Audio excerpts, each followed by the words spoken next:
standar untuk lo.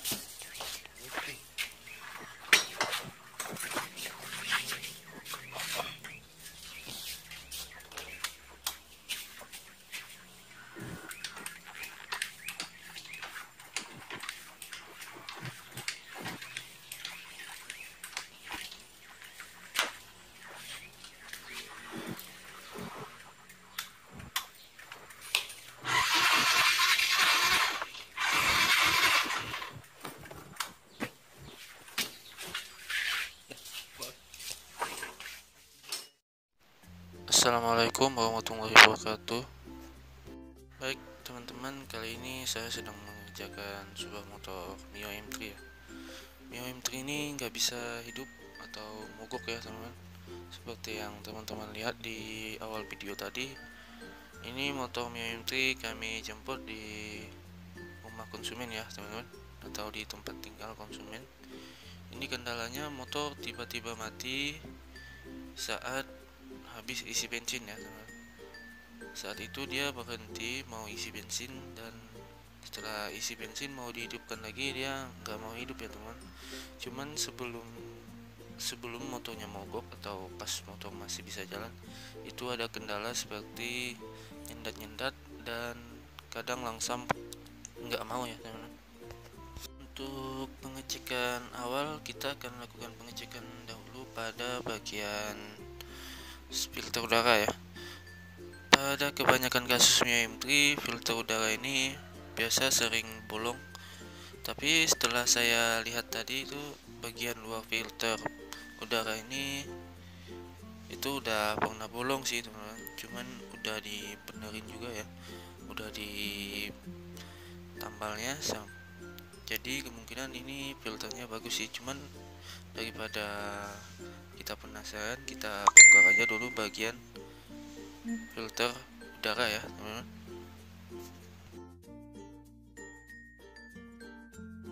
Dan ini ya, benar ya teman-teman, bagian filter udara masih sangat baru ya, kemungkinan baru diganti. Dan bisa teman-teman lihat ya, bagian dalam box filter itu seperti ada tanah-tanah ya teman, seperti ada kotoran. Cuman ini udah dibersihkan sih, udah kering sih kotorannya teman. Jadi menandakan itu pernah masuk kotoran yang banyak ya di dalamnya ya teman. Jadi untuk bagian filter udara sudah aman sih. Cuman motor ini sudah boleh dipastikan pernah kemasukan kotoran yang banyak ya pada bagian box filter, dikarenakan box filternya yang bocor ya teman-teman. Dan sekarang kita akan lakukan pengecekan olinya teman-teman. Untuk pengecekan selanjutnya ya teman, kita cek dulu untuk bagian oli mesin apakah ada atau enggak ada ya teman. Oke, kita lanjut untuk pembongkaran oli mesin dulu ya teman. Kalau lihat di stick ini nggak begitu nampak sih teman. Jadi daripada penasaran, kita langsung bongkar aja olinya, sekaligus kita akan lakukan penggantian juga untuk bagian oli mesinnya ya teman.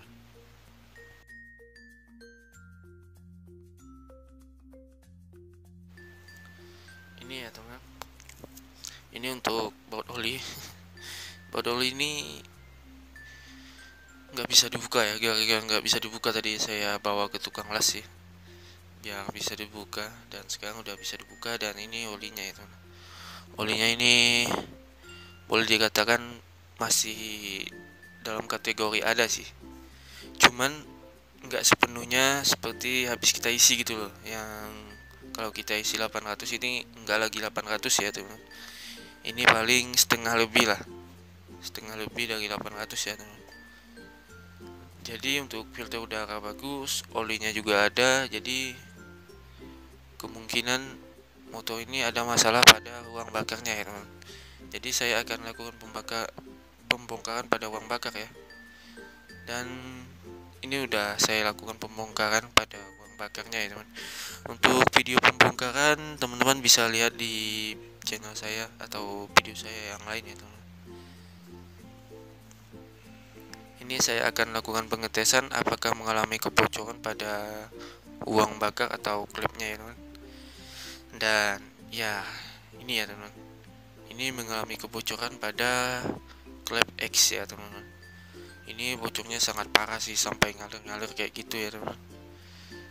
Padahal saya hanya memasukkan bensin di kubah uang bakarnya, dia langsung bocor ya teman, langsung ngalir bensinnya. Jadi motor ini nggak hidup, boleh pastikan motor ini nggak hidup karena mengalami kebocoran pada uang bakar ya teman-teman. Mengapa bisa bocor ya teman? Jadi nanti kita akan cek dulu ya klepnya, apakah klepnya yang udah haus atau cuman karena terbentur atau terganjal oleh kotoran sehingga dia nutupnya nggak rapat bagian klepnya ya teman. Oke, kita akan lakukan pembongkaran untuk bagian headnya ya teman.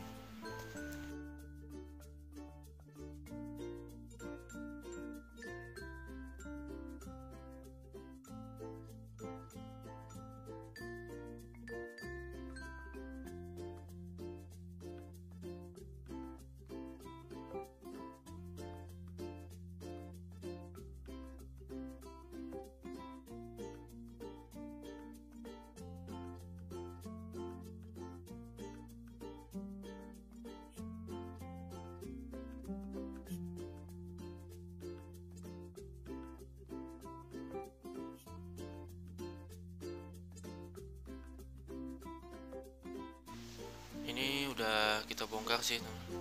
Ini untuk bagian perklepnya. Untuk bagian perklep ini yang untuk pemasangan ya teman, yang rapat itu di bawah dan yang agak renggang itu posisinya di atas ya. Tapi kalau nggak mau ingat seperti itu, sebenarnya untuk bagian motor Yamaha, untuk bagian atas dia udah ada tanda sih, seperti ada cat-cat warna biru gitu ya teman. Dan ini untuk bagian payung klep in, payung klep X ya teman, seperti yang teman-teman lihat ya. Ini untuk bagian payung klep X nya itu sangat kotor ya teman-teman, udah agak kemakan juga sedikit. Dan untuk bagian payung in itu kemakan sih, banyak sih kemakannya teman-teman. Jadi yang menyebabkan kebocoran pada klep X tadi itu selain dia udah kemakan sedikit, juga kotoran juga sangat banyak ya teman di bagian bibir-bibir klepnya itu, sehingga terganjal dan bocor ya teman. Sebenarnya nggak diganti juga bisa sih, di skir ulang itu bisa, cuman daripada nanti mulai lagi atau kondisinya gua udah kemakan sih, jadi lebih baik diganti ya teman. Dan ini untuk bagian pistonnya, jadi kita latih bongkar untuk bagian pistonnya juga. Dan ini pistonnya masih bagus sih, kita hanya lakukan pembersihan atau dibersihkan aja untuk bagian piston. Dan ini untuk klepnya ya teman, klep X nya itu sama seperti klep Mio J dengan kode 54P ya.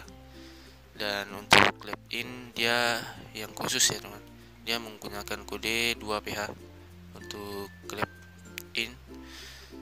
Jadi untuk teman-teman, jika klep X nya itu bermasalah bisa diganti pakai punya Mio J. Sebenarnya dia satu kode ya sama Mio J, dan seal klipnya kita menggunakan Mio J. Jika teman-teman ada spare part asli, lebih baik gunakan spare part asli sih teman, dia lebih kualitas lebih terjamin sih. Bedanya ya nggak apa-apa lah, mahal-mahal sedikit, yang penting kualitas untuk bagian mesin kita terjamin sih teman-teman. Oke, kita akan lakukan pemasangan untuk bagian klepnya ya teman. Tapi untuk teman-teman, jika klepnya meskipun diganti baru ya, jangan lupa untuk di skir ulang ya, skir ulang sedikit lah ya teman-teman, biar menyesuaikan dengan kontur seating pada head yang lama ya, atau seating pada bagian head. Oke teman-teman, kita akan lakukan seating ulang. Oke, kita akan lakukan skir ulang ya teman. Ini headnya yang tadi kita udah lakukan penggantian klep, penggantian payung klep ya. Terus kita bersihkan juga, sama kita skir ulang untuk bagian klepnya. Dan kita akan lakukan pemasangan aja ya teman. Oke, kita lakukan pemasangan dahulu ya teman. Untuk pemasangan timing rantai api, kita setel dulu untuk bagian topnya ya teman, seperti yang saya tanda panah ini ya teman. Oke, udah ya teman. Jadi kita pastikan untuk top dulu ya teman-teman. Posisinya piston di paling atas ya, posisi paling atas. Baru kita akan lakukan penyetelan timing rantai api ya teman.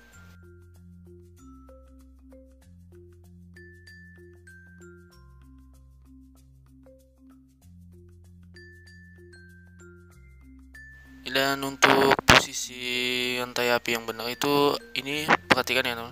Di bagian camnya itu seperti ada garis, dan garis itu harus sejajar pada bagian ada tanda panah sih di head itu.